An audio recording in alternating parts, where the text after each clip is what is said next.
بسم اللہ الرحمن الرحیم۔ والدین کی کمی۔ انسان کو اپنی جگہ پہ لگا ہوا دانت چھوٹا سا محسوس ہوتا ہے، مگر جب وہ دانت گرتا ہے تو دو دانتوں جیسا بڑا خلا بیچ میں چھوڑ جاتا ہے، اور انسان وہیں انگلی رکھ رکھ کر تصدیق کرتا ہے کہ واقعی ایک دانت گرا ہے۔ کچھ رشتے جب پاس ہوتے ہیں تو اتنے اہم نہیں لگتے، مگر جب چلے جاتے ہیں تو اتنا بڑا خلا چھوڑ جاتے ہیں ہمارے درمیان کہ کئی انسان مل کر بھی اس خلا کو پر نہیں کر سکتے۔ ان میں سے ایک رشتہ والدین کا ہے۔ یہ جب تک پاس ہوتے ہیں تو ہوش سنبھالتے ہی ان کی پابندیاں جان کھا جاتی ہیں۔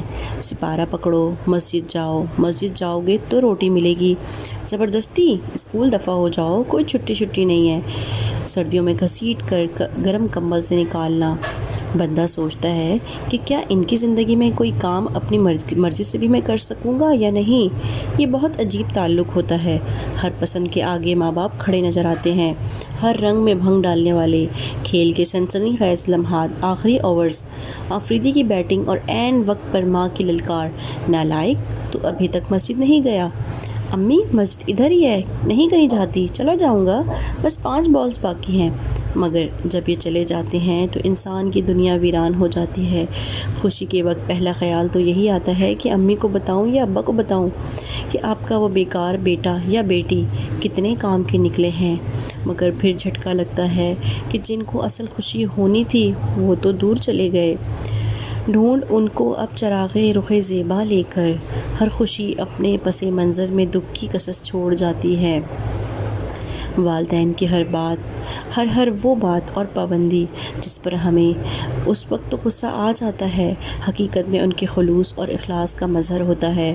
وہ نہ صرف ہمارے نقصان بلکہ نقصان کے اندیشے سے بھی سہمے رہتے ہیں اور ہمارے مستقبل کے لیے ہی پریشان رہتے ہیں، لیکن یہ بات ہمیں وقتی طور پر سمجھ نہیں آتی، اور یہ بات تبھی جا کر سمجھ آتی ہے جب ہم خود اپنی اولاد کے قابل ہوتے ہیں۔ لہٰذا اپنے والدین کا خیال ان کی زندگی میں ہی کریں۔ مرنے کے بعد تو ہر کوئی غیروں کی بھی قدر کر لیتا ہے۔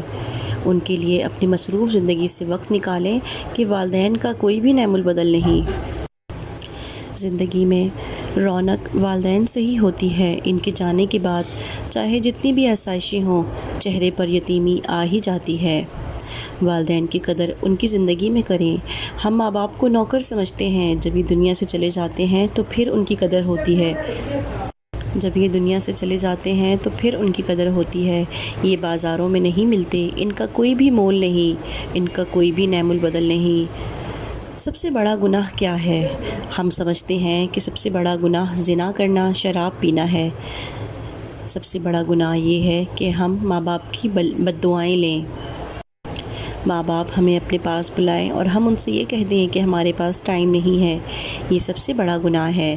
ہم نے یہ کتنی بار کیا ہوگا۔ ہم تو آرڈر چلاتے ہیں، ماں باپ کو کہہ دیتے ہیں صبح اتنے بجے ناشتہ چاہیے، میرے دوست آ رہے ہیں، یہ پکنا چاہیے، وہ پکنا چاہیے۔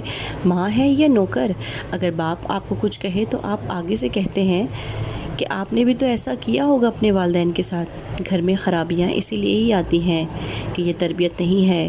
ہمارے گھروں میں بے برکتی اسی لیے ہی ہے کہ ہم نے اپنے والدین کی قدر بھلا دی ہے۔ ماں باپ سیڑھی نہیں ہوتے کہ جن پر چڑھ کر ہم بلند ہو جائیں اور پھر انہیں فراموش کر دیں۔ ماں باپ بچوں کی ڈھال ہوتے ہیں۔ یہ ایک ایسا درخت ہے جو بوڑھا ہو کر بھی پھل نہ دے لیکن سایہ ضرور دیتا ہے۔ کاش یہ بات اولاد کو وقت پر سمجھ آ جائے۔ والدین کی دعائیں تسبیح کے دانوں کی طرح ہوتی ہیں جو اولاد کے حق میں ہر وقت ہر پل تسبیح کے دانوں کی طرح گرتی رہتی ہیں۔ اللہ تعالیٰ یہ دعا مانگنے والے ہاتھ ہمیشہ سلامت رکھے۔ جن کے والدین اس دنیا سے جا چکے ہیں، اللہ پاک ان کی مغفرت فرمائے، انہیں جنت کے باغوں میں سے اعلیٰ باغ عطا فرمائے، اور جن کے والدین حیات ہیں اللہ پاک انہیں صحت تندرستی زندگی عطا فرمائے۔ آمین ثم آمین بجاہ النبی الامین صلی اللہ علیہ وسلم۔